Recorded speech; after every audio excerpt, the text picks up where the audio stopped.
भाई के मरने के बाद मेरी बेवा भाभी मुझे कहती मैं उससे शादी कर लूं। भाभी जवान और खूबसूरत थी। मैंने उसका दिल रखने के लिए हाँ कर दी और शादी से पहले ही उससे मियाँ बीवी वाले ताल्लुक बना लिए। जब वो हामला हुई और शादी के लिए मुझ पर दबाव डालने लगी तो मैंने उसे बदकिरदार कहकर निकाल दिया, मगर जाते वक्त वो मुस्कुराकर मुझे एक लिफाफा दे गई।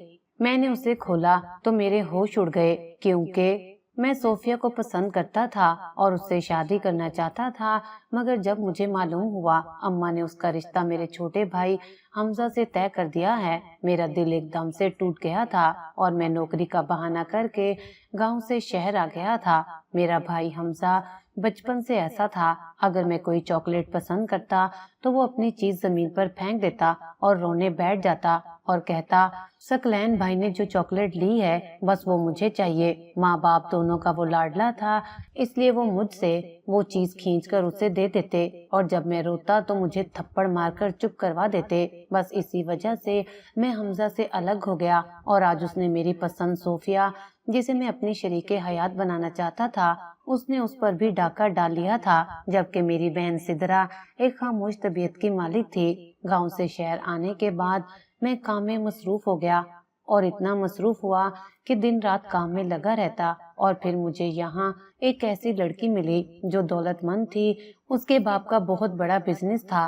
वो मुझ पर दिल हार बैठी थी। जब उसने मुझे प्रपोज किया तो मैंने दौलतमंद बनने की लालच में उससे शादी कर ली। गांव में हमजा सोफिया के साथ बहुत अच्छी जिंदगी गुजार रहा था। जब गांव वालों को पता चला कि मैंने यहाँ एक दौलतमंद लड़की से शादी कर ली है और अब मैं एक बहुत बड़ा बिजनेसमैन बन गया हूँ, तो तब सब मुझ पर रश करने लगे। हमजा का अक्सर मुझे फोन आता। वो कहता, भाई मैं भी तुम्हारे पास आना चाहता हूँ, तुम्हारे साथ बिजनेस करना चाहता हूँ। मैं उसका फोन काट देता, उसे कोई जवाब ना देता। बस हर माँ वालदैन के लिए यहाँ कुछ पैसे भेज देता। माँ भी मुझे बुलाती रहती, कहती गाँव आओ, मुझे मिल जाओ, तुम्हारी बहुत याद आती है। तब मैं मुस्कुराकर कहता, माँ यहाँ काम बहुत है, टाइम ही नहीं मिलता, कभी फुर्सत मिली तो जरूर आऊंगा। इस दौरान मेरे 2 बच्चे हो गए और मैं कामयाबी की बुलंदियों को छूने लगा। एक बार एक न्यूज चैनल वाले ने मेरा इंटरव्यू लेते हुए मुझसे पूछा, कामयाबी का राज क्या है? मैंने मुख्तसर सा जवाब दिया, खुद पर यकीन। लेकिन मैं ये ना कह सका कि इस यकीन के नीचे कितने टूटे रिश्ते दफन हैं। हमजा अब भी प्राइवेट कॉलेज में टीचर था। कभी कभी उसका नाम फोन पर आता, मैं मसरूफ होता, जवाब ना देता। वो कभी गिला नहीं करता था, बस कभी कभार मैसेज आता, भाई आपको बहुत याद कर रहा हूँ। मैं जवाब में सिर्फ एक इमोजी भेजता और फोन रख देता। अब्बा से मेरा ताल्लुक हमेशा एक रस्मी सा रहा। वो कभी प्यार जताने वाले बाप नहीं थे और शायद मैं वो बेटा भी ना रहा जिससे फख्र जताया जाए। बरसों बाद जब हमजा की कॉल आई तो मैं मसरूफ था। मीटिंग खत्म ही हुई थी कि फोन बजा, भाई अब्बा की तबीयत बहुत खराब है, अस्पताल में दाखिल करवा दिया है। डॉक्टर्स कहते हैं ब्रेन ट्यूमर है, फौरन ऑपरेशन करना होगा, काफी पैसे दरकार हैं। मैं खामोश हो गया। गाड़ी में बैठते हुए मैंने बेदिली से कहा, हमजा अभी कुछ दिनों से बिजनेस में थोड़ा घाटा चल रहा है, हाथ तंग है। हमजा की आवाज दबी हुई थी, जानता हूँ आप मसरूफ हैं, लेकिन सोचा शायद कुछ मदद हो जाए। मैंने बात काट दी, देख मैं फिलहाल कुछ नहीं कर सकता, मैं भी बहुत दबाव में हूँ। उसने शुक्रिया कहा और फोन रख दिया। मैंने सांस ली, फिर फोन साइलेंट किया और अगली मीटिंग के नोटिस खोल लिए। 2 दिन बाद सायरा ने फोन किया, भाई अम्मा रो रही हैं, अब्बा की हालत बिगड़ गई है। हमजा ने कर्ज लेकर अब तक का इलाज करवाया है, अब अस्पताल मजीद रकम मांग रहा है। मैंने सुनकर भी अनसुना कर दिया। सिद्रा, तुम नहीं जानती, बिजनेस में मसाइल चल रहे हैं, मैं खुद परेशान हूँ। हमजा समझदार है, कुछ न कुछ कर लेगा। रात को बीवी ने कहा, तुम जा रहे हो? मैंने कंधे उचकाते हुए कहा, इतनी दूर, सुबह एक अहम मीटिंग है, फिलहाल तो मुश्किल है। तीसरे दिन खबर आई, अब्बा नहीं रहे। मैं चंद लम्हे चुप बैठा रहा, फिर ऑफिस की मेज से फाइल समेटना शुरू कर दी। क्लाइंट से मिलना था। हमजा ने दोबारा कॉल की, मैंने नहीं उठाई। बाद में एक मैसेज आया, अब्बा की तदफीन शाम तक है, अगर आ सके तो। मैं नहीं गया। शाम को फोन बंद किया और बीवी के साथ डिनर पर चला गया। एक दिन अम्मा का फोन आया, कमजोर आवाज, मुश्किल बोली, बेटा कुछ पैसे दे दो, हमजा पर बहुत बोझ है, मैं नहीं चाहती वो टूट जाए। मैंने दिल में झंझलाहट महसूस की, फिर बोला, अम्मा मेरी खुद की पोजीशन अच्छी नहीं, दुआ करें सब बेहतर हो। फिर एक दिन रात गए कॉल आई, सिद्रा रो रही थी, भाई अम्मा भी नहीं रही। इस बार गया, जनाजे में शामिल हुआ, लोगों से मिला, लेकिन किसी की आंख में मेरे लिए वो मान नहीं था जो मैं चाहता था। हमजा चुपचाप खड़ा था, सियाह लिबास में, कमजोर सा। तदफैन के बाद सब बैठे थे। मैं उठा के निकलूं तो हमजा मेरे पास आया। भाई आपसे एक बात करनी है। मैंने नजरें मिलाए बगैर कहा, बोलो। कुछ दिनों की खामोशी के बाद एक दोपहर हमजा की कॉल आई। मैं ऑफिस में बैठा दुबई प्रोजेक्ट के कागजात देख रहा था।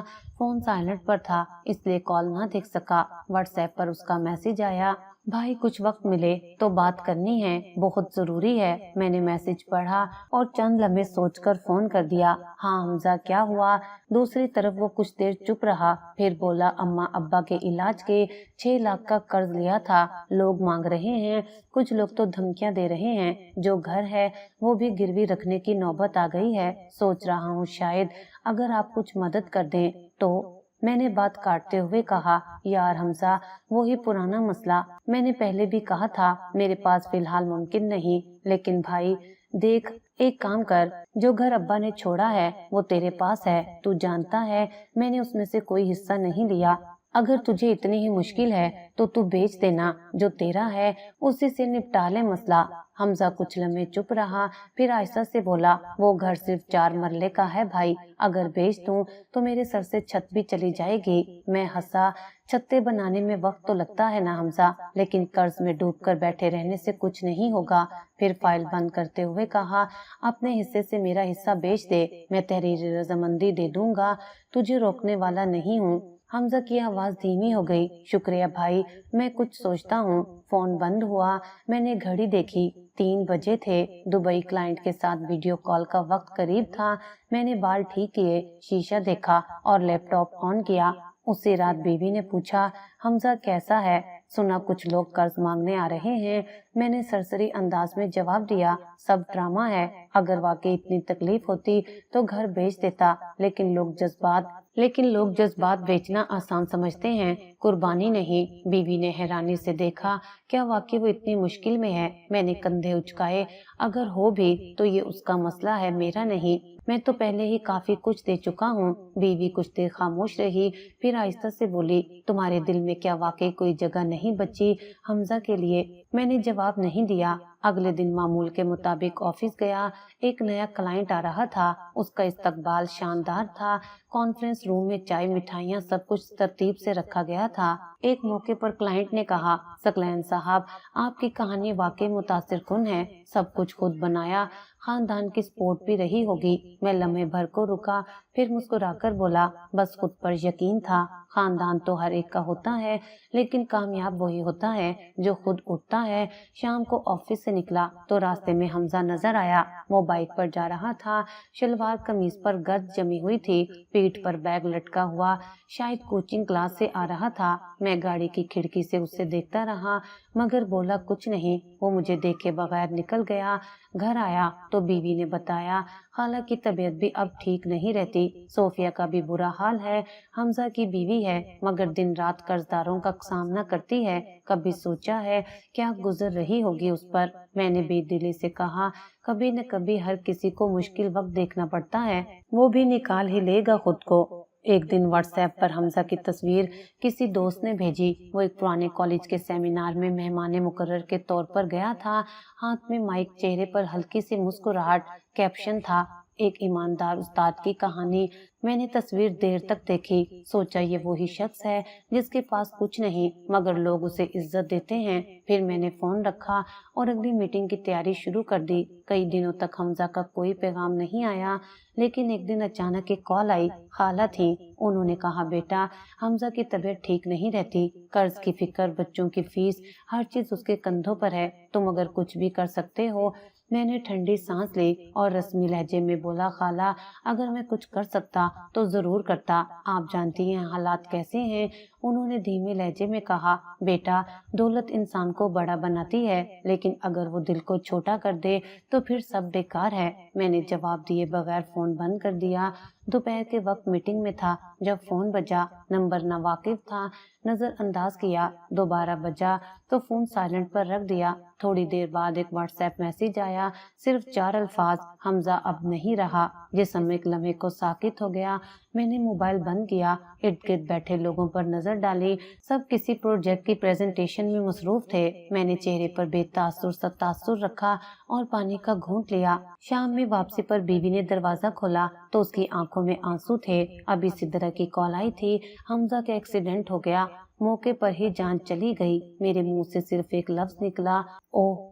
मैंने जूते उतारे, कोट उतारा और ऑफिस की फाइल्स टेबल पर रख दी। कुछ देर बाद अम्मा अब्बा की पुरानी तस्वीर हाथ में आ गई। मैंने गौर से देखा, हमजा बीच में खड़ा था, थोड़ा झुका हुआ, जैसे हमेशा के लिए आजिज़ी का अक्स था। अगले दिन जनाजे पर गया। गांव का वही माहौल, वही पुराना सहन, मगर कुछ खामोशी मुख्तलिफ थी। सोफिया सफेद कपड़ों में कोने में बैठी थी, चेहरा नकाब में छुपा हुआ था। उसके साथ एक छोटा सा बच्चा था, मुश्किल 5 साल का। वो किसी को देखे बगैर बस जमीन को घूर रहा था। मैं करीब गया। सिद्रा ने मुझे देखा और चुपचाप मेरे साथ खड़ी हो गई। जनाजा उठा, कदमों पर एक हल्का सा वजन महसूस हुआ, जैसे किसी इल्जाम का। कब्र पर मिट्टी डालते हुए मैंने एक लम्हा रुककर हमजा की कब्र को देखा, सादा खामोश, जैसे खुद हमजा था। कोई शोर नहीं, कोई शिकायत नहीं। दफन के बाद लोग आहिस्ता आहिस्ता जाने लगे। मैंने सोफिया की तरफ देखा, वो बच्चा गोद में लिए दरख्त के नीचे बैठी थी। मैं करीब गया, कुछ बोलना चाहा, मगर अल्फाज नहीं निकले। खाला ने मेरा हाथ पकड़ा, बेटा, हमजा अब नहीं रहा। सोफिया और अली शेर पीछे रह गए हैं, कर्ज तो अब भी बाकी है और अब इनका सहारा भी कोई नहीं। मैंने नजरें चुरा ली। खाला, जो मेरे बस में होगा देखूंगा। वो कुछ बोली नहीं, सिर्फ सर हिलाकर चुप हो गई। घर वापस आया तो बीवी ने पूछा, कैसे गुजरा? मैंने शाने उचकाए, बस जैसे और होते हैं। लोग आए, दुआ की, चले गए। सोफिया और बच्चा ठीक हैं, वैसे ही जैसे कोई बेवा और यतीम होते हैं। उस रात मामूल से थोड़ा जल्दी सो गया, लेकिन नींद बार बार टूटती रही। कभी दरवाजे पर किसी के दस्तक देने का गुमान होता, कभी किसी की धीमी सी आवाज कानों में गूंजती, भाई आप आ गए। सुबह ऑफिस गया, टीम मीटिंग थी, एक नया इंटरनेशनल प्रोजेक्ट लॉन्च होना था। सब खुश थे, शैंपेन खुली, कैमरे चले, मुबारकबादें हुई। मैं मेज के सिरे पर खड़ा था, सबके बीच, मगर जहन में वो खामोश बच्चा था जो बाप के जनाजे के बाद माँ की गोद में सिमट गया था। 2 दिन बाद खाला का फोन आया, बेटा, कुछ कर्जदार रोज सोफिया के दरवाजे पर आते हैं, कहते हैं पैसे लौटाओ वरना सामान उठा लेंगे। वो बेचारी इद्दत में है, ना कहीं जा सकती है, ना कुछ कर सकती है। कुछ करोगे? मैं सुनकर चुप रहा, फिर आहिस्ता से बोला, खाला, अभी मेरी भी माली हालत वैसी नहीं, हालात संभले तो कुछ न कुछ सोचूंगा। खाला ने ठंडी सांस भरी, बस बेटा, तुमसे यही उम्मीद थी। फोन बंद किया तो खुद पर हंसी आई। लाखों के सौदे करके टेंडर्स, और कहने को मेरे पास वक्त नहीं किसी यतीम के लिए।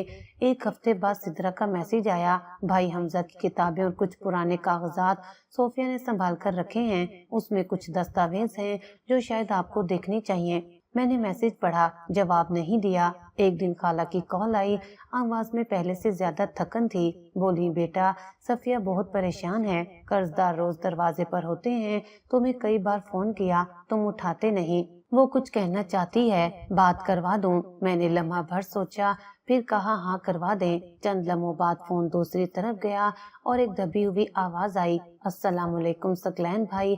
मैंने रस्मी अंदाज में जवाब दिया, वालेकुम अस्सलाम, कैसी हैं आप? भाई, वो हमजा के जाने के बाद बहुत मुश्किल वक्त गुजर रहा है। मैंने घर भी बेच दिया, अब किराए के मकान में हूँ। कर्ज फिर भी पूरा नहीं हो सका, अम्मा के पास भी नहीं रह सकती, जगह ही नहीं। मैंने कुर्सी से टेक लगाते हुए कहा, कितना कर्ज रह गया है? तकरीबन 4 लाख के करीब। बस इतनी गुजारिश है कि अगर आप थोड़ी मदद कर दें तो मैं बाकी खुद संभाल लूंगी। मैं खामोश हो गया।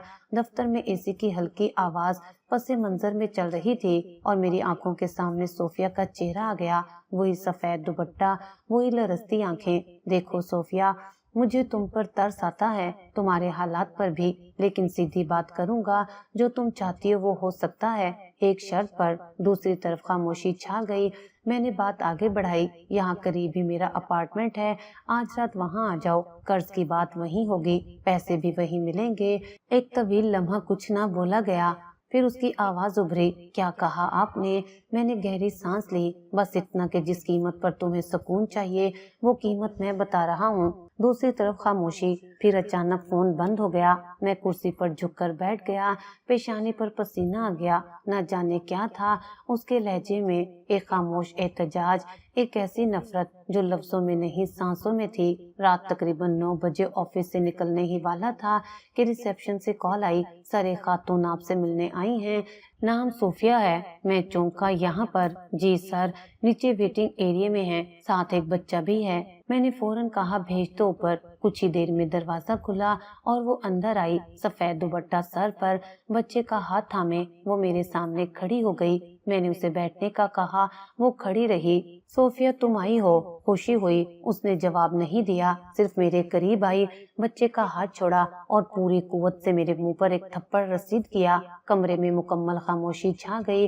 پھر اس کی آواز گونجی، شرم آتی ہے مجھے یہ کہتے ہوئے کہ تم میرے شوہر کے بھائی ہو، میں اس شخص کی بیوی ہوں جس نے تمہیں بڑے ہوتے دیکھا اور تم نے مجھے ایک سودا بنا دیا۔ بچہ خوفزدہ نظروں سے ہمیں دیکھ رہا تھا۔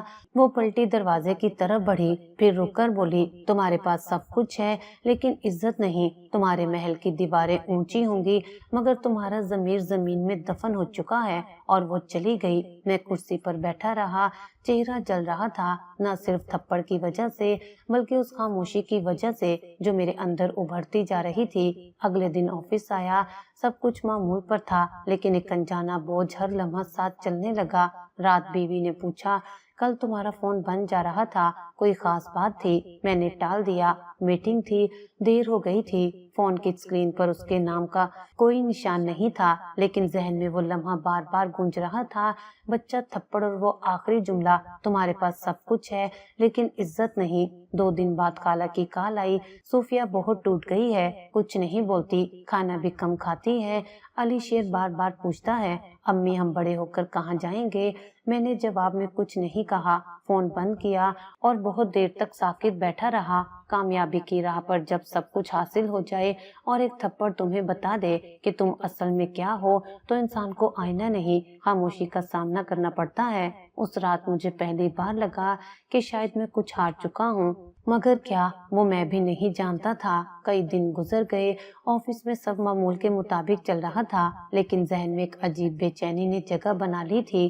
ہر چہرہ، ہر منظر کے پیچھے وہی تھپڑ گونجتا تھا۔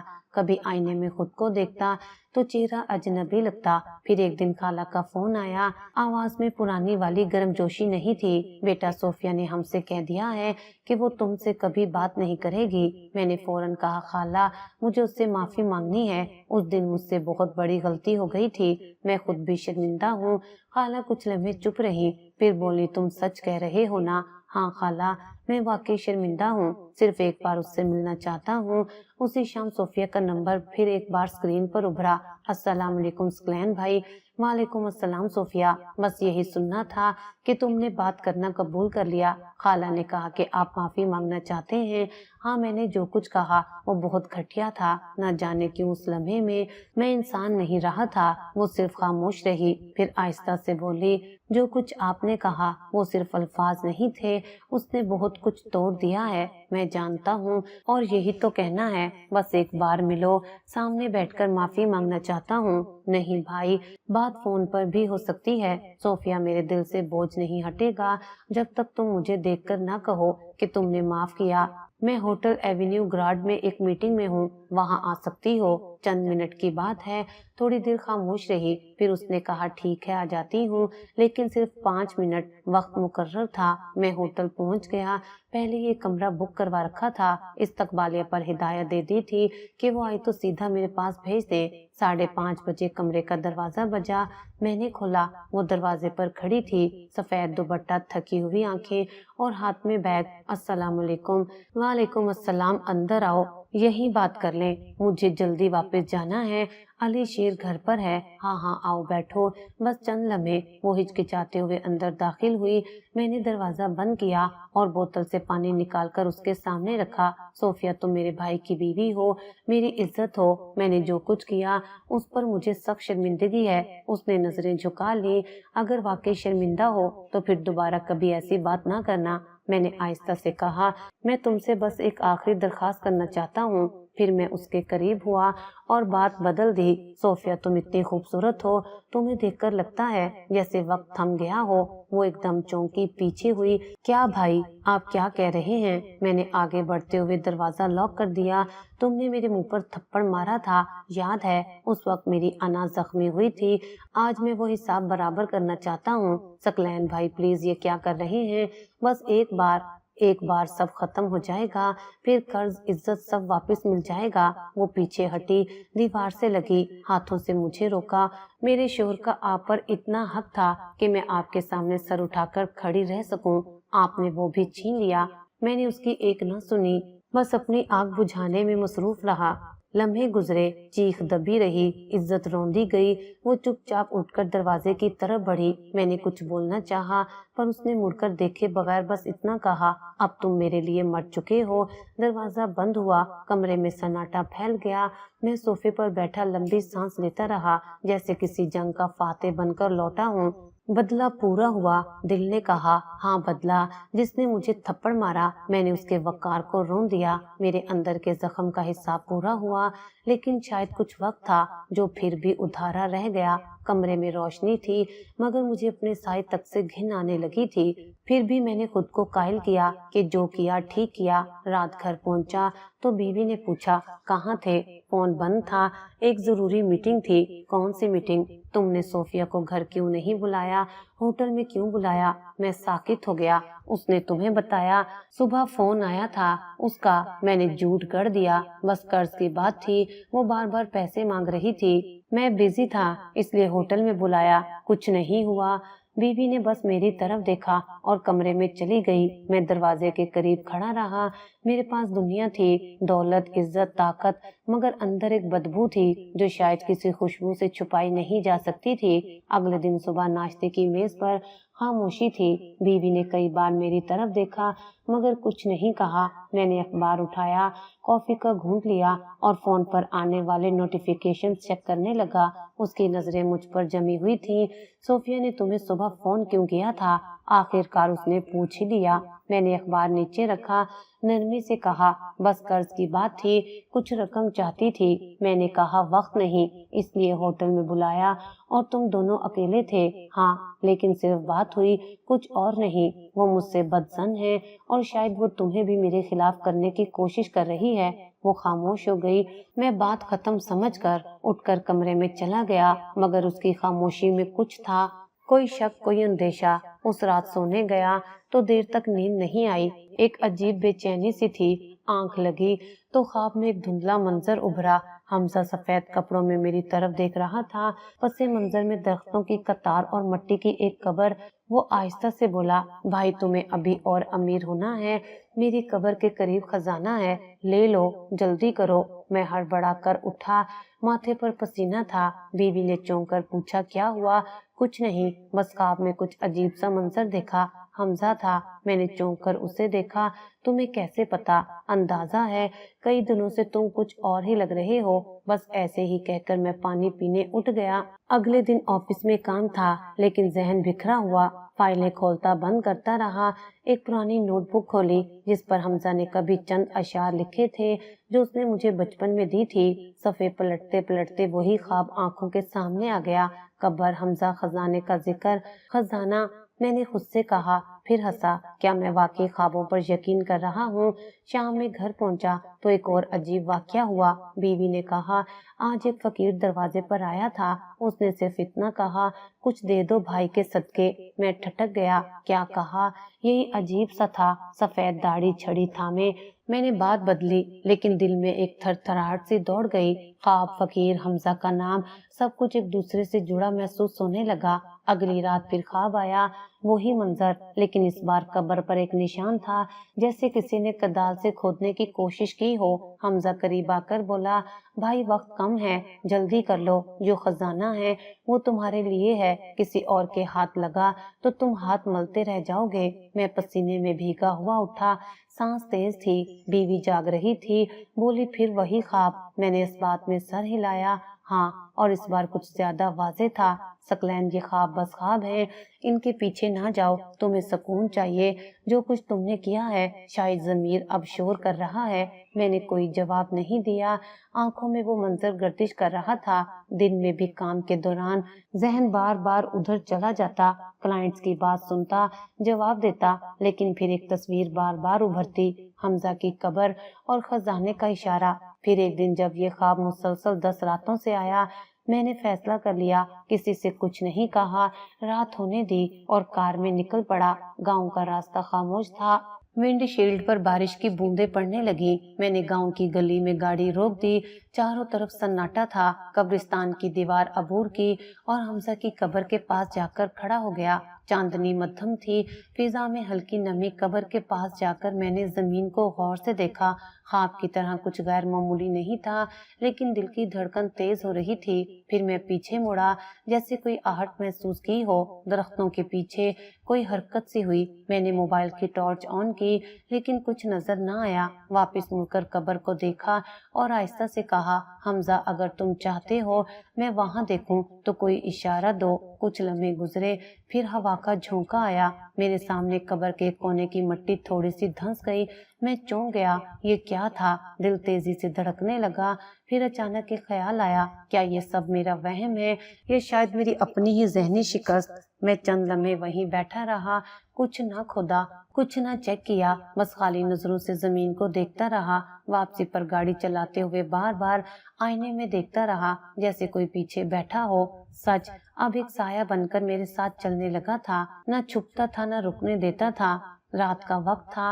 मैं ऑफिस से देर से निकला, मगर घर जाने का दिल नहीं किया। गाड़ी सीधी उस पुरानी सड़क की तरफ मोड़ ली जो शहर से गांव को जाती थी। कई दिनों से दिल में एक अजीब बेचैनी ने घर बना रखा था, ख्वाबों के तसलसल तोड़ने का। बस एक ही तरीका रह गया था, कब्र पर जाना। जब मैं आखिरी बार वहां गया था, मिट्टी की सतह पर एक हल्की सी जंबिश देखी थी। शायद हवा थी या मेरा जहनी फरेब, लेकिन आज मैं इस बात को परखने गया था कि आखिर ये ख्वाब खत्म क्यों नहीं हो रहे। गांव की हदूद में दाखिल होते ही मैंने हेडलाइट्स मध्यम कर दी। सड़क सुनसान थी, दुकानें बंद और दरवाजे बंद। हर खिड़की से अंधेरा झांक रहा था। कब्रिस्तान की तरफ जाने वाली पतली गली में गाड़ी से उतरकर पैदल चल पड़ा। हवा में खनकी थी और हर कदम पर जमीन की नमी महसूस हो रही थी। दीवार के पास पहुंचा तो एहतियात से चढ़कर अंदर उतरा। हाथ में टॉर्च नहीं थी, बस मोबाइल की रोशनी सहारा बनी हुई थी। कब्रिस्तान में खामोशी गहरी थी। दरख्तों की शाखें आहिस्ता आहिस्ता हिल रही थी, जैसे कुछ सरगोशियां कर रही हों। हमजा की कब्र के करीब पहुंचा तो एक लम्हे को ठटक गया। कब्र के बिल्कुल करीब एक साया सा बैठा था। मैंने फौरन मोबाइल की रोशनी आगे की और आंखें चुंधिया गईं। सोफिया थी, सफेद दुपट्टे में लिपटी जमीन पर बैठी, और उसके साथ छोटा अली शेर जो उसके बाजू से लगा खामोशी से बैठा था। मैं हैरान रह गया, ये मंजर तो मेरे ख्वाब में भी नहीं था। सोफिया ने सर उठाया, मेरी तरफ देखा। चेहरे पर ना गुस्सा था ना खौफ, बस एक अजीब खामोशी थी। तुम यहाँ इस वक्त? वो बोली नहीं। अली शेर की तरफ देखा जो कब्र की तरफ नजरें जमाए बैठा था। फिर सोफिया आहिस्ता से बोली, आज हमजा की बरसी है, तुम्हें याद नहीं? मैं कुछ लम्हे चुप रहा। सच तो ये था कि मुझे वाकई याद नहीं था। मैं बस यूं ही आ गया था, यूं ही, ये किसी ख्वाब के पीछे। मैंने चौंक कर उसकी तरफ देखा। तुम्हें कैसे मालूम? खाला ने बताया, तुम कुछ रातें पहले भी आए थे, और तुम्हारी नींद, तुम्हारी हालत, वो सब बताती हैं कि तुम्हें सुकून नहीं। मैंने रुख मोड़ लिया, कब्र के पास बैठकर मिट्टी को छूने लगा। सोफिया, मैंने तुम्हारे साथ जो कुछ किया उस पर मैं शर्मिंदा हूँ। शायद शर्मिंदगी से बढ़कर मैं खुद से नजरें नहीं मिला पाता। शर्मिंदगी का अंदाजा मुझे उस दिन हुआ जब तुमने मुझे बुलाया और मेरी बेबसी को मौका समझ लिया। तुम्हारे ख्वाब तब शुरू हुए जब तुम्हारे अंदर का इंसान जागना शुरू हुआ। मैं नहीं जानता ये ख्वाब सजा है या कोई पैगाम। बस हर रात हमजा आता है और एक ही बात कहता है, कब्र के करीब खजाना है। सोफिया ने कहकर नहीं मारा, सिर्फ हल्की आवाज में बोली, खजाना? शायद वो खजाना तुम्हारे लिए माफी है या कोई सबक, लेकिन तुमने तो अब तक कब्र के पास जमीन ही नहीं खोदी। हाँ, शायद मैं डरता हूँ, शायद मुझे यकीन है कि वहाँ कुछ नहीं होगा, या शायद तुम्हें डर है कि जो कुछ तुमने मेरे साथ किया वो कहीं जमीन में दफन ना हो। खामोशी लंबी हो गई। अली शेर ने आहिस्ता से कब्र पर हाथ रखा और माँ की तरफ देखकर बोला, अम्मी बाबा वापस आएंगे। सोफिया ने उसे गले लगाया और कहा, बाबा अब हमें ख्वाबों में मिलेंगे। मैं वहां से उठने ही वाला था कि कब्रिस्तान के दाखिली रास्ते पर कुछ हलचल हुई। मैंने चौंक कर देखा, वहाँ कुछ लोग जमा थे, गांव के चंद मर्द और खाला भी। उन सब की नजरें मुझ पर जमी थी। खाला आगे बढ़ी और मुझसे मुखातिब हुई, तुम यहाँ क्यों आए हो सकलैन? कुछ लेने या अपने गुनाह छुपाने? मैंने जवाब देने की कोशिश की, लेकिन जुबान लड़खड़ा गई। सोफिया ने आगे बढ़कर कहा, आज इस कब्र के सामने सच बोलने का वक्त है। आज ये जमीन फैसला करेगी कि तुम इंसान हो या सिर्फ एक साया। मैं कुछ न कह सका। जमीन के नीचे कोई खजाना नहीं था, लेकिन आज मुझे लगा सच का साया मेरी सांसों से लिपट चुका है। कब्र पर खामोशी गहरी हो चुकी थी। सोफिया अब भी वहीं बैठी थी, सफेद दुपट्टा जमीन से अटा हुआ। अली शेर उसकी गोद में सर रखे सो चुका था। मैं अपनी जगह साकित खड़ा था और सामने खाला और गांव के चंद मर्द खड़े थे। उन सब की नजरों में हैरत कम और सर्द मेहरी ज्यादा थी। कोई भी कुछ नहीं बोल रहा था। सोफिया आहिस्ता से उठी, अली शेर को खाला के हवाले किया और मेरी तरफ बढ़ी। चेहरा पुरसकून था, लेकिन आंखों में जो था वो मुझे पहली बार खौफ में ले आया। मेरे करीब आकर उसने अपनी चादर के अंदर हाथ डाला और अगले लम्हे खंजर निकाला। खामोशी एकदम चीख में बदलने वाली थी। आज इसी जगह, इसी मिट्टी पर मैं इंसाफ करने आई हूँ। यहाँ मेरे शोहर की कब्र है और यहाँ तुम्हारा अंजाम होना चाहिए। मैं एक कदम पीछे हटा, लेकिन जुबान बंद हो चुकी थी। खाला चीखी, सोफिया पागल मत बन, क्या कर रही है? गांव के मर्द तेजी से आगे बढ़े। एक ने खंजर छीना, दूसरे ने मुझे पीछे धकेला, लेकिन उस लम्हे मैं जिस खौफ में था शायद उससे भी बच ना सकता। सोफिया ने चीख कर कहा, जिसने मेरे सुहाग को बर्बाद किया, मेरे वकार को मट्टी में मिलाया, वो इस जमीन पर माफी के लायक नहीं। खाला आगे बढ़ी, दोनों बाजू थामकर उसे रोका। बेटी, अगर आज तू इसे मार देगी तो सब यही कहेंगे कि सोफिया बदचलन थी, अपने जुर्म को छुपाने के लिए कत्ल कर दिया। सोफिया हाँप रही थी, लेकिन हाथ नीचे आ चुका था। खंजर जमीन पर गिर गया।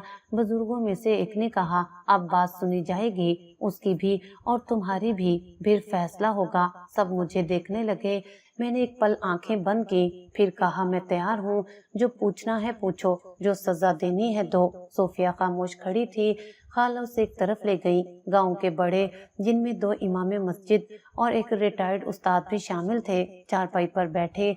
बूढ़े इमाम साहब ने कहा, सकलैन तो एक इज्जतदार घर का बेटा है, मगर तेरे अमल ने तुझे इज्जत से गिरा दिया। जो तूने अपनी भाभी के साथ किया वो गुनाह नहीं, जुर्म है। दूसरे बुजुर्ग बोले, ये फैसला हम सबके सामने होगा और इंसाफ वही होगा जो हमजा के बेटे का हक है, उस बेटे का जिसे तूने यतीम किया और उस औरत का जिसे बेवा करके नोचने चला आया। मैं खामोश सर झुकाए खड़ा रहा। एक गांव वाले ने कहा, हमने ये फैसला किया है कि तुम्हारी आधी जायदाद अली शेर के नाम की जाए, बाकी तुम्हारे बच्चों के लिए है, ताकि तुम्हारे जुल्म का बोझ भी बराबर उठाया जाए। खाला ने मजीद कहा, और वो कर्ज जो हमजा ने लिया था और जिसकी अदायगी सोफिया अकेली करती रही, वो सारा तुम चुकाओगे, नकद और फौरी। मैंने आहिस्ता सर हिलाया, ठीक है, सब मंजूर है। फिर इमाम साहब ने पूछा, और जो गुनाह तुमने किया उसकी सजा भी कबूल है? मैंने जवाब दिया, जी। तब एक बुजुर्ग उठे, पास आए और मेरे गाल पर एक जोरदार थप्पड़ मारा। ये सिर्फ आगाज है। फिर दूसरे ने धक्का दिया, मैं जमीन पर गिर गया। कुछ लम्हों के लिए वो सब मेरी तजलील करते रहे। गांव के नौजवानों ने मुझे थप्पड़ मारे, मट्टी में घसीटा। मैंने कोई मजामत ना की। जो कुछ हो रहा था वो कम था उसके मुकाबले जो मैंने किया था। आखिरकार इमाम साहब ने हाथ उठाया, बस करो, अब ये कानून के हवाले किया जाएगा, जेल जाएगा और सजा काट कर आएगा। खाला आगे आई और सोफिया के साथ खड़ी होकर बोली, हम बदला नहीं इंसाफ चाहते हैं, आज वो मिला है। मैंने जमीन से उठते हुए कहा, मैं सब कबूल करता हूँ, जेल भी, जायदाद भी, जिल्लत भी, چند گھنٹوں بعد پولیس آئی، رسمی کارروائی ہوئی اور میں حوالات میں ڈال دیا گیا، لیکن حیرت انگیز طور پر میرے دل میں پہلی بار ایک سکون تھا۔ میں نے علی شیر کے نام وہ کاغذات سائن کیے، قرض ادا کیا اور خاموشی سے قید کا سامنا کرنے لگا۔ پہلی بار لگا شاید میں انسان بننے کی طرف بڑھا ہوں۔ جیل کی پہلی رات عجیب تھی، دیواروں سے ٹکرانے والی چیخیں، آہستہ بولنے والے قیدی اور درمیان میں خالی سا میں۔ بستر پر لیٹنے کی کوشش کی لیکن ماضی کی گرد کانوں میں شور کرتی رہی۔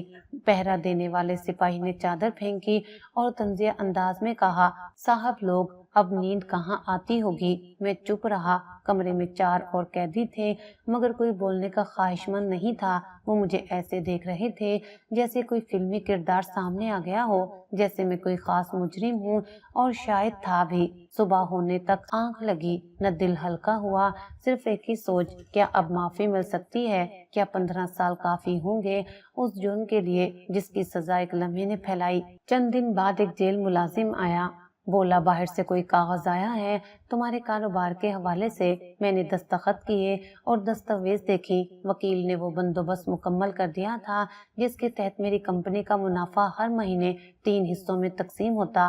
میرے 2 بچوں اور حمزہ کے بیٹے علی شیر کے لیے یہ وہ معاہدہ تھا جو میں نے بزرگوں کے فیصلے کے مطابق دستخط کیا تھا۔ کچھ لمحے وہ کاغذ ہاتھ میں رہا جیسے اس پر کوئی مقدس تحریر ہو۔ میں نے دل میں دہرایا، یہ صرف پیسے نہیں، یہ کفارہ ہے۔ پہلے سال میں نے جیل کی زندگی کو سمجھنے میں گزارا، دوسرا سال پڑھنا شروع کیا، تیسرا سال کچھ لکھنا سیکھا۔ دن گزرتے گئے اور وقت کے ساتھ ساتھ میرا وجود خاموش ہوتا گیا۔ جیل کی 4 دیواری میں انسان کا غرور خود بخود اتر جاتا ہے۔ میں جو کبھی آفس کی چمکتی میز کے پیچھے بیٹھتا لوگوں کو فیصلے سناتا تھا، اب ایک چھوٹے سٹور میں قیدیوں کو صابن اور برش گن کر دیتا تھا۔ ایک دن ایک قیدی بولا، تمہارے بارے میں سنا ہے، بڑے آدمی تھے۔ میں نے مختصر جواب دیا تھا، اب نہیں ہوں۔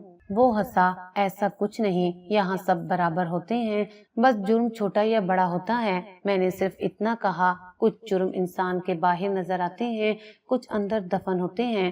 7واں سال آیا تو ایک ہی سپاہی نے بتایا، تمہاری بیٹی کی شادی طے ہوئی ہے، تمہارے حصے کی رقم سے جہیز کا بندوبست ہو رہا ہے۔ کچھ دیر خاموش رہا، پھر آہستہ سے بولا، ٹھیک ہے، اگر تمہیں موقع ملے تو بس اتنا کہنا، باپ خوش ہے۔ 9ویں سال ایک خط آیا، صوفیہ کا نہیں، خالہ کا لکھا تھا، علی شیر اب 9 سال کا ہو چکا ہے، اسکول میں بہت اچھا پڑھتا ہے، ہر مہینے آنے والی رقم سے اس کی فیس اور کتابیں نکل آتی ہیں، لیکن وہ اب بھی اپنے باپ کی قبر کے قریب جا کر بیٹھتا ہے، کہتا ہے بابا کے بھائی نے مجھے کچھ دیا تھا، وہ کب واپس آئے گا؟ میں نے جواب نہیں لکھا، لیکن اس رات دیر تک نیند نہیں آئی۔ 15ویں سال رہائی کی تاریخ نزدیک آئی تو سپرنٹینڈنٹ نے بلایا، کمرے میں داخل ہوا تو بولا، ثقلین، قید کے دوران تم نے کوئی مسئلہ پیدا نہیں کیا، تمہارا رویہ بہتر رہا، کام میں دھیان رہا، تم ایک الگ قیدی تھے۔ میں نے کہا، میں قیدی نہیں تھا، صرف مجرم تھا، قید تو میرے دل میں تھی۔ رہائی کا دن آیا، کپڑے واپس دیے گئے، جوتے، پرانا موبائل اور وہ پرس جو برسوں پہلے پکڑا گیا تھا۔ باہر نکلا تو آسمان پہلے جیسا ہی تھا لیکن روشنی مختلف لگی۔ میرے استقبال کے لیے کوئی نہیں آیا تھا اور میں نے کسی کو بلایا بھی نہیں تھا۔ پہلا قدم سڑک پر رکھا تو لگا جیسے زمین نے پہچانے سے انکار کر دیا ہو۔ شہر واپس آیا، اپنے پرانے گھر کے قریب سے گزرا، وہی دیواریں، وہی گیٹ، لیکن دروازہ بند رہا۔ ایک کرائے کی جگہ پر قیام کیا، کاروبار کے معاملات کی نگرانی کے لیے دفتر گیا، وہاں میرا پرانا مینیجر موجود تھا۔ اس نے سلام کیا، فائلز دکھائیں، رپورٹ دی۔ میں نے بس ایک سوال کیا، علی شیر کی رقم وقت پر جاتی ہے؟ اس نے اس بات میں سر ہلایا، جی، ہر ماہ کی پہلی تاریخ کو۔ میں نے دفتر کے پچھلے کمرے میں بیٹھ کر بہت دیر تک پرانی فائلیں دیکھی۔ حمزہ کی ایک پرانی تصویر بھی نکلی جس میں ہم دونوں بچپن میں کھڑے تھے، اسکول یونیفارم میں۔ میں نے وہ تصویر جیب میں رکھ لی۔ رہائی کے بعد 6 مہینے گزر چکے تھے، دفتر دوبارہ سنبھال لیا تھا، میٹنگز ہوتی تھی، فائلیں آتی جاتی تھیں اور میں خاموشی سے سب دیکھتا تھا۔ ٹیم کے نئے ممبر بھی مجھے پہچانتے تو تھے مگر ان کی آنکھوں میں جو اجنبیت تھی وہ میرے لیے نئی نہیں تھی۔ میں نے خود کو انجان بنانا سیکھ لیا تھا۔ میرا بزنس اب بھی منافع دے رہا تھا، اکاؤنٹس میں رقم وقت پر منتقل ہوتی تھی، بچوں کے فیس، گھریلو اخراجات سب معمول پر تھے۔ लेकिन रिश्ते वो मामूल पर कभी वापस ना आए। बीवी अब भी उसी घर में थी, लेकिन हम दोनों में कोई मकालमा नहीं रहा था। नाश्ते की मेज पर खामोशी होती, रात को कमरे में दीवारों के बीच दो अलग सांसें। एक दिन उसने कहा, सकलैन, कभी सोचा है कि तुमने सिर्फ सोफिया को नहीं, हम सबको खो दिया है? मैंने पलट कर नहीं देखा, बस कहा, शायद खो देना भी एक कफारा होता है। बेटी, जिसकी शादी हो चुकी थी, एक दिन आई तो बेटे के साथ। बेटे ने मुझसे सवाल किया, दादा आप कहाँ चले गए थे इतने साल? मैं मुस्कुराया, एक लंबा सफर था बेटा, बहुत कुछ सीखने गया था। उसकी माँ ने जल्दी से बात बदल दी, चलो दादा को तंग ना करो। मैंने महसूस किया मेरा जिक्र बच्चों के सामने अब मोहतात अंदाज में होता था, जैसे कोई पुरानी बात जिसे बार बार दोहराना मुनासिब ना हो। एक दिन दफ्तर में बैठा था कि खाला का फोन आया, बेटा अली शेर की सालगिरह है, हमने छोटा सा फंक्शन रखा है, अगर तुम आ सको। मैं खामोश रहा, फिर आहिस्ता से कहा, वो वहाँ होगा, सोफिया होगी, पर वो तुमसे बात नहीं करेगी। अगर आना चाहो तो सिर्फ देखने के लिए आ जाना। मैं गया, वही पुराना घर, सैन में झूले, रंगीन गुब्बारे और बच्चे हंसते खेलते। मैं दीवार के करीब खड़ा था, सबसे अलग। अली शेर की नजर मुझ पर पड़ी, वो फौरन मेरे पास आया। आप वही हो ना जिसने मेरे बाबा के लिए कुछ छोड़ा था? मैंने होंठ भींचे। हाँ बेटा, तो फिर मेरे बाबा कहाँ हैं? आप उनसे कभी मिले? मैं कुछ कह नहीं पाया, सिर्फ सर पर हाथ फेरा और आहिस्ता से कहा, वो तुम्हारे दिल में हमेशा हैं, हमेशा रहेंगे। सोफिया ने दूर से ये मंजर देखा, मगर करीब ना आई। मैंने उसकी आंखों में वही पुरानी सर्द मेहरी देखी, न नफरत की शिद्दत, न माफी की नरमी, बस खामोश ऐलान कि हम दो अलग दुनियाओं के लोग हैं और वो हद कभी मिट नहीं सकती। वापसी पर रास्ते में सोचता रहा कि क्या वाकई मैंने अपनी सजा पूरी की है या सिर्फ वक्त गुजारा है? क्या हर दिन जो मैं जीता हूँ वो महज एक अधूरा हिसाब है? घर पहुंचकर बीवी ने दरवाजा खोला, चेहरे पर वही पुरानी थकन। मैंने कहा, आज अली शेर की सालगिरह थी, गया था। वो तुम्हें देखकर क्या बोला? बस पूछा, बाबा कहाँ है? मैं चुप रहा। वो सोफे पर बैठ गई। कभी कभी मुझे लगता है तुमने अपने गुनाह सिर्फ दुनिया से नहीं छुपाए, खुद से भी छुपाए हुए हैं। मैंने सर झुकाया, हो सकता है, लेकिन वो बदबू जो मेरे अंदर है वो मुझे अब खुद भी महसूस होती है। बीवी ने आहिस्ता से कहा, तुम्हारे कपड़े महंगे हो सकते हैं, परफ्यूम कीमती हो सकते हैं, लेकिन जो गंदगी तुमने अपने अंदर समेटी है वो तुम्हें कभी चैन नहीं लेने देगी। उस रात देर तक आईने में खुद को देखता रहा। बालों में सफेदी उतर चुकी थी, आंखों के नीचे हल्के गहरे हो चुके थे, मगर सबसे नुमाया वो सच था जो मेरी अपनी नजरों में कैद था। दूसरी सुबह ऑफिस जाते हुए रास्ते में एक स्कूल के बाहर अली शेर नजर आया, यूनिफॉर्म में, किताबें हाथ में और मुस्कुराहट चेहरे पर। मुझे देखकर ठहर गया और हाथ हिलाया। मैंने शीशे के पार से हाथ हिलाया, मगर दिल में एक चुभन सी हुई। मैं जानता था वो मुझे एक मददगार समझता है, मगर हकीकत क्या है वो शायद कभी न जाने। और शायद बेहतर यही है। शाम को ऑफिस से निकला तो सड़क पर एक भिखारी मिला। बोला, साहब कुछ दे दो, बड़ी भूख है। मैंने जेब से कुछ पैसे निकाल कर दिए। वो मुझे घूरता रहा, फिर बोला, साहब आपके हाथों में दौलत है लेकिन चेहरे पर थकन है। मैंने कुछ नहीं कहा, बस सर हिलाकर आगे बढ़ गया। घर आकर बीवी के सामने बैठा, खामोशी से कॉफी का कप हाथ में लिया और आहिस्ता से कहा, कभी कभी इंसान खुद पर ऐसी गंदगी मल लेता है जिसे कोई खुशबू भी ना छुपा सके। वो चुप रही, मैं भी, और इसी खामोशी में मेरी कहानी खत्म हो गई।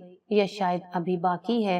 मोहब्बत और रिश्तों को नजरअंदाज करके कमाई गई दौलत सिर्फ तन्हाई खरीद सकती है। इंसान का असल वकार उसके किरदार में है, ना कि उसकी कामयाबी में।